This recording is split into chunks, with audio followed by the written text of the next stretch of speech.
దేశంతో మేడిగడ్డకు మరమ్మతులు చేయకుండా 15 నెలలు ఎండబెట్టడం వల్ల మొత్తం గోదావరి పరివాహక ప్రాంతంలో పొలాలు ఎండిపోయాయని మాజీ మంత్రి కేటీఆర్ అన్నారు. రేవంత్ చేతకాని సీఎం వల్ల లక్షల ఎకరాలు పంటలు ఎండిపోతున్నాయని అన్నారు. ఎండిపోయిన పొలాలకు రేవంత్ రెడ్డి బాధ్యత వహించాలని కేటీఆర్ అన్నారు. గవర్నర్ నోటెంబడి వస్తదేమో ఘోర వైఫల్యం వల్ల ఈరోజు రాష్ట్రంలో రైతాంగం ఆందోళనలో ఉంది. ఎక్కడికక్కడ పంటలు ఎండిపోతున్నాయి.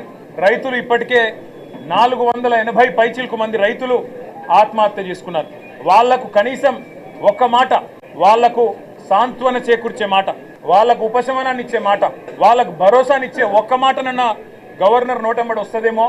పంటలు ఎండిపోకుండా కాపాడుతాం, నీళ్ళు ఇస్తాం, బుద్ధి తెచ్చుకున్నాం, ఇకనైనా బుద్ధితో మెదులుతామని చెప్పి ఒక్క మాటన్నా చెప్తారేమో అనుకున్నాం. ఒక్క మాట కూడా వారి నోటెంబడ రాలేదు. అసలు ఈ రోజు వరకు రాష్ట్రంలోని ఏ గ్రామంలో కూడా 25 నుంచి 30% మించి రుణమాఫీ జరగలేదు. ఇది నిర్వివాదం. ఇది మేము శాసనసభలో పోయిన సమావేశాల్లోనే అడిగినాం. ముఖ్యమంత్రి గారు సొంత ఊరికి పోదామా, సొంత నియోజకవర్గానికి పోదామా, ప్లేసు డేటు టైము మీ ఇష్టం, ఊరు కూడా మీ ఇష్టం. ఒక్క ఊళ్ళే 100% రుణమాఫీ అయితే మేమందరం రాజీనామా చేసిపోతామని చెప్పి కూడా చెప్పినాం.